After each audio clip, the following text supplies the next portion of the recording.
जय गुरु जी, शुक्राना गुरु जी, अनंतम शुक्राना गुरु जी। संगत जी, आज हमें एक आंटी का सत्संग मिला है और उन्होंने हमें व्हाट्सएप पे रिकॉर्ड कर भेजा है। तो आइए सत्संग स्टार्ट करते हैं। जय गुरु जी। जय गुरु जी। संगत जी, मैं अपना सत्संग शेयर करना चाहूंगी। सत्संग शेयर करते हैं मुझसे कोई गलती भूल हो जाए तो संगत जी गुरु जी प्लीज क्षमा कीजिएगा। संगत जी, मैं अपने पिछले सत्संग में कर चुकी हूँ कि कैसे मेरी बुआ ने ही मेरे पर ब्लैक मैजिक्स वगैरह किए। ये गुरु जी ने मुझे सत्संग के थ्रू बताए और मैंने भी खुद महसूस किया। लेकिन अभी क्या हो रहा है कि जो मेरी बीच वाली जेठानी है, मतलब मैं सबसे छोटी हूँ इस घर में और वो मेरी बुआ सबसे बड़ी है। हम देवर जेठ जो हम 4 भाई हैं और 3 मेरी नंदें हैं। तो संगत जी, अच्छा खासा बड़ा परिवार है, लेकिन सभी अपने-अपने अलग-अलग घरों में रहते हैं। ये जो घर में हम रहते हैं वो मेरे सास-ससुर का है और लेकिन ये जो बहुत पुरानी कंडीशन में था, कड़ी वगैरह थी, मेरे हस्बैंड ने इसको दोबारा से बनवाया है। तो अब सबका मतलब ये घर को लेकर मतलब पैसा भी अच्छा खासा लगा दिया है, देखने में भी ज़्यादा बड़ा नहीं है लेकिन अच्छा लगता है। तो ये घर को देखकर कहीं न कहीं लोगों के मन में ये है कि ये घर इनको दे दिया और ख़ासकर मेरी बुआ के मन में तो बहुत ज़्यादा था। तो पिछली बार जब मैं गई अपने मायके, लड़ाई झगड़ा हुआ, मैंने कुछ खा पी लिया था मतलब, तो मैं मौत के मुँह से गुरुजी ने मुझे निकाला। तो मैं देखती हूँ कि मेरी बुआ मुझसे बहुत ज़्यादा ये बोल रही थी कि मैं अपने सास-ससुर का ये ऐसे हैं, वैसे हैं। मैं भी अपनी सास की बुराई कर रही थी कि ये हुआ, इन्होंने इस तरह से मुझसे बात की। मेरे हस्बैंड ने और मेरी सास दोनों एक ही हो, तो उन्होंने मुझसे झगड़ा किया, तो गुस्से में आके मैंने वो पी लिया।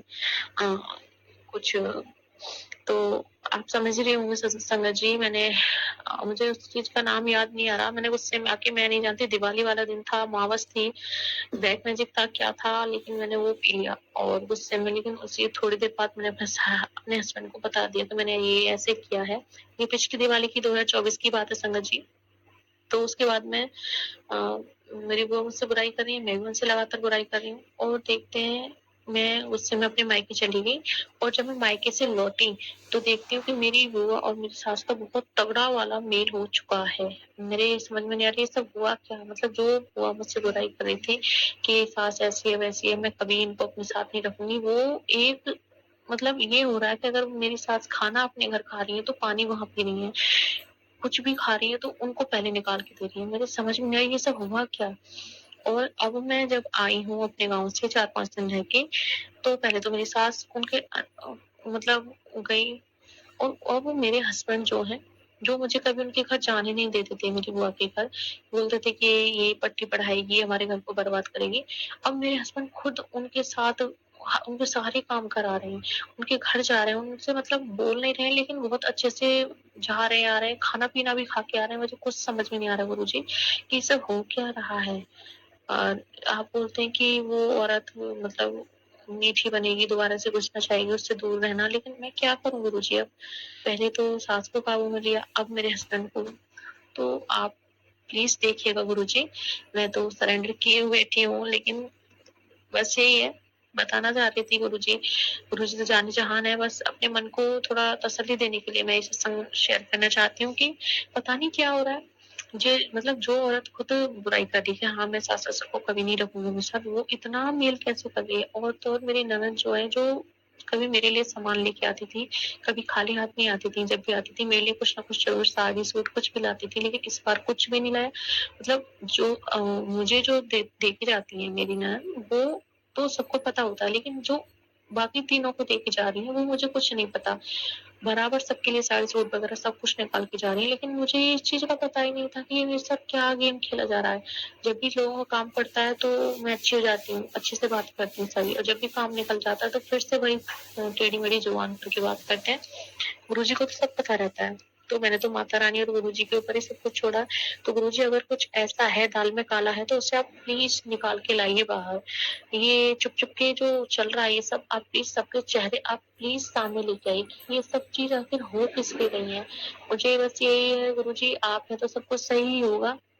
बस यही है, एक छोटा-सा घर है, अच्छा लगता है इसमें रहना, बट कभी-कभी इतना माइंड अपसेट हो जाता है, इतनी नेगेटिविटी बढ़ जाती है, ऐसा लगता है इस घर से निकल के कहीं दूर चली जाऊँ, भाग जाऊँ, कहीं चली जाऊँ। तो देखिए, अगर आपको लगता है कि इस घर में नहीं रहना है, तो नहीं रहना। अगर आपको लगता है रहना, तो रहना। अगर आपको लगता है कि कहीं बाहर रहना है, तो बाहर रहना है। बस इतना है कि आप संग मत छोड़िए गुरुजी। पल-पल पे मेरा माइंड बदलता है। बहुत ज़्यादा माइंड मेरा डाइवर्ट होता है अपने आप ही। कभी लगता है इसी घर में रहना है, कभी लगता है इस घर से कहीं दूर भाग चलें, इतनी नेगेटिविटी बढ़ जाती है। कभी लगता है हस्बैंड ठीक है, कभी लगता है कि नहीं इन्होंने चीट किया तो इनके साथ दोबारा नहीं रहना है। मतलब कुछ समझ में नहीं आता। बस इतना ही समझ में आता है इन सब चीज़ों के बीच गुरुजी कि आप हो, बस मेरे गुरुजी हैं। मेरे गुरुजी हैं, गुरुजी सब ठीक करेंगे, गुरुजी सब सँभालेंगे। कल की बात ले लीजिए संगत जी, मैं फ़ोन मेरा मतलब गाने चला के रखे हुए थे, काम कर रही थी मैं बोला गुरुजी काम बहुत ज़्यादा बढ़ रहा है, गाँव से आई थी, पूरा घर फैला पड़ा हुआ था। तो मैंने कहा गुरुजी प्लीज़ आप ही करवाइए, मेरे बस का नहीं है। शरीर भी साथ नहीं दे रहा है। तो सत्संग चलाए, फिर सत्संग इतनी ज़्यादा सुन ली तो कभी-कभी लगता है ना संगत जी कि हाँ, थोड़े गाने-वाने सुन लिया जाए, तो मैंने गाने लगा लिए। उसी गाने के पीछे एक सत्संग अपने आप चला, मतलब मैंने कुछ नहीं किया, मैं वॉशरूम बैठी हुई थी और बाहर फ़ोन रखा हुआ था तो अपने आप चला। उसमें एक सत्संग आया कि वो आंटी जी बता रही थी कि उनके हस्बैंड जो है मैच के बहाने कि मुझे वहाँ रहना है, यहाँ रहना है करके वो किसी औरत से मिलने जाते थे। तो अब मेरे फिलहाल हस्बैंड भी मैं बोल रही हूँ ड्यूटी कर लीजिए आप, बहुत ज़्यादा कर्जा वगैरह हो गया, प्लीज़ आप कर लीजिए ड्यूटी, लेकिन वो करना नहीं चाहते हैं। पता नहीं क्या हो रखा है उनके साथ, किसने बांधा हुआ उनका माइंड, क्या वशीकरण मैं नहीं जानती गुरुजी। लेकिन कभी बोलते हैं हाँ मुझे ट्रेडिंग करने जाना है, दूसरे दिन बोलेंगे नहीं मुझे ट्रेडिंग की क्लास लेनी है, फिर बोलेंगे नहीं ट्रेडिंग की क्लास में फोन यूट्यूब से ले लूंगा, फिर बोलते नहीं फलानी जगह जाना है, ठिकानी जगह जाना है। उनका माइंड एक जगह नहीं टिक पा रहा है गुरुजी। तो अब वो जाना चाहते हैं। कोई जगह है वहाँ पे ट्रेडिंग की क्लास, मुझसे बोल रहे हैं कि मेरी कसम खा के बोल रहे हैं कि वहाँ सब फ्री है, रहना फ्री है और खाना फ्री है और ट्रेडिंग की क्लास भी फ्री कराना है। आप ही बताइए संगत जी, इस कलयुग में इतना फ्री कौन देता है? मेरी कसम खा गई, मैंने कुछ नहीं बोला, मैंने कहा ठीक है जो आपको सही लगा आप कीजिए। मैं अब कोई कलेश नहीं करना चाहती, क्योंकि मैं कुछ भी बोलती हूँ उल्टा वो लड़ने झगड़ने लगते हैं मुझसे। तो मैं अब कुछ कहना नहीं चाहती, क्योंकि मुझे पता है मेरे मेरा मेरा बाप बैठा है, इसको इस बंदे को देखने के लिए मेरा बाप बैठा है। इसकी अकल ठिकाने तो मेरे गुरुजी ही लगाएंगे, मेरी माता रानी लगाएंगे। जब वो बैठी है तो मैं क्यों बोलूं, क्यों अपनी एनर्जी को वेस्ट करूं। लेकिन कभी कभी टेंशन इतनी बढ़ जाती है संगत जी की, नसें इतना तनाव बढ़ जाता है कि दिमाग की नसें तक फटने को तैयार हो जाती है कि ये बंदा कर ही क्या रहा है। कि ना तो ड्यूटी जाते हैं, ड्यूटी जाने के टाइम पे बोलते हैं मैं ट्रेडिंग क्लास लेनी है, ट्रेडिंग क्लास लेने जाते हैं 2 दिन, उसके बाद जाते ही नहीं कि नहीं तो मैं तो फोन से ही ले सकता हूँ। जब फोन से लेते हैं तो बोलते हैं नहीं फोन से नहीं। पता नहीं कुछ नहीं समझ में आ रहा। और कोई भी बंदा बोलता है कि हाँ चलो वहाँ चलो, सबके साथ भागे डोलते हैं, लेकिन कभी ये नहीं सोचते कि 2 बेटियां हैं और ये चाहते हैं कि एक बेटा भी हो। तो चलो बेटा भी हो तो 3-3 लोगों का मतलब बच्चों का खर्चा, उनके माता पिता भी हमारे साथ ही हैं, हम सबका खर्चा कैसे चलेगा, मतलब ये कर्जा है वो कैसे उतरेगा। जानती हूँ सब कुछ करने वाले गुरुजी हैं, लेकिन एक मनुष्य हूँ तो ये थोड़ा गृहस्थी का तनाव हो ही जाता है संगत जी।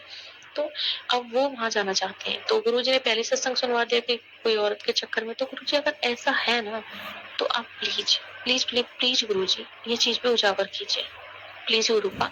और अगर कोई इनके माइंड को डाइवर्ट कर रहा है कोई वशीकरण करके या जैसे भी करके, तो आप उसे भी देखिए। मैंने तो सब कुछ आपके श्री चरणों में छोड़ ही रखा है गुरुजी, अब आप ही संभालिए इन्हें कि कैसे करना है, क्या करना है, रिश्ते को कैसे, मतलब आपने काफी बहुत हद तक प्रॉब्लम सॉर्ट आउट की है। गाँव से जब आई हूँ तो हस्बैंड के नेचर में भी बहुत ज़्यादा बदलाव मुझे दिख रहे हैं, लेकिन नहीं जानती कि ये सब एक दिखावा है या रियल है। तो लेकिन आप तो सब कुछ जानते हो गुरुजी, तो आप ही, मेरा माइंड बहुत ज़्यादा कुछ समझ में नहीं आ रहा गुरुजी मुझे। इधर तो मेरी बुआ मेरे हस्बैंड से इतने अच्छे से बातें कर रही हैं और मेरे हस्बैंड भी बहुत अच्छे से बातें कर रहे हैं। ऐसा लगता है जैसे कि उनको भी कुछ खिला-पिला तो नहीं दिया, उनको भी फिर से अपनी मुट्ठी में तो नहीं करना चाहते सब। मतलब कुछ समझ में नहीं आ रहा गुरुजी, नसें फटने को तैयार हो रही हैं। जो भी सच्चाई है प्लीज़ सबके सामने ले आइए गुरुजी, कि ये क्या चाहती हैं, क्यों जिस सास-ससुर की ये शकल नहीं देखना चाहती थी, आज पूरा फैमिली मेरे सास-ससुर के आगे-पीछे घूम रहे हैं। मेरे हस्बैंड को अपनी बातों में ले रखा, मतलब कुछ समझ में नहीं आ रहा मेरे गुरुजी हो क्या रहा है। आपसे यही विनती है गुरुजी, जो भी हमारे साथ गलत करना चाहते हैं आप प्लीज उन्हें देखिएगा और अपनी ब्लेसिंग हमेशा अपने पूरे संगत परिवार पे बना के रखिएगा। हम सब पे अपनी ब्लेसिंग बनाइएगा।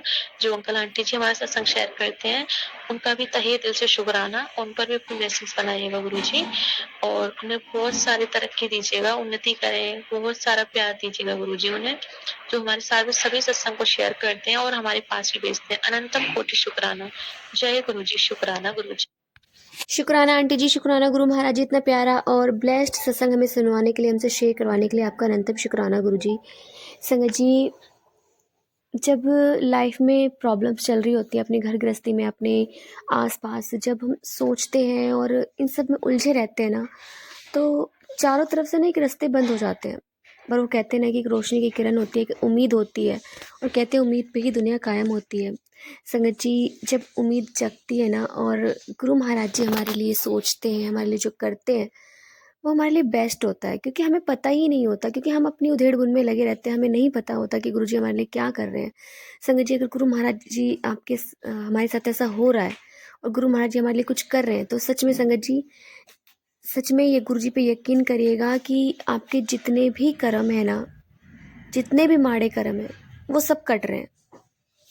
आपकी कोई बुराई कर रहा है, आपकी पीठ पीछे खंजर घोंप रहा है, तो समझ लेना कि गुरु महाराज जी जो आपके पुराने जो माड़े कर्म हैं उन्हें सबको काट रहे हैं। और जब हमारे जितने भी कर्म है ना सब कट जाएंगे ना, तो कहते ना हमारी ज़िंदगी खुशनुमा हो जाएगी, खुशियों से भर जाएगी, और फिर उस वक्त हमें किसी भी चीज़ की कमी नहीं होगी। तो जय गुरु जी, शुक्राना गुरु जी, अनंतम अनंतम अनंतम शुक्राना गुरु जी। संगत जी, यदि आपको सत्संग अच्छा लगा है तो प्लीज़ हमारे चैनल को सब्सक्राइब कीजिए, लाइक कीजिए, शेयर कीजिए, बेल आइकन को प्रेस कर दीजिए ताकि नए सत्संग की जानकारी आपको जल्द से जल्द मिल सके। संगत जी, यदि आप भी अपना सत्संग शेयर करना चाहते हैं तो आप भी हमें हमारे व्हाट्सएप नंबर पर लिखकर भेज सकते हैं, रिकॉर्ड कर भेज सकते हैं। आपके सत्संग भी और संगतों के साथ शेयर किए जाएंगे।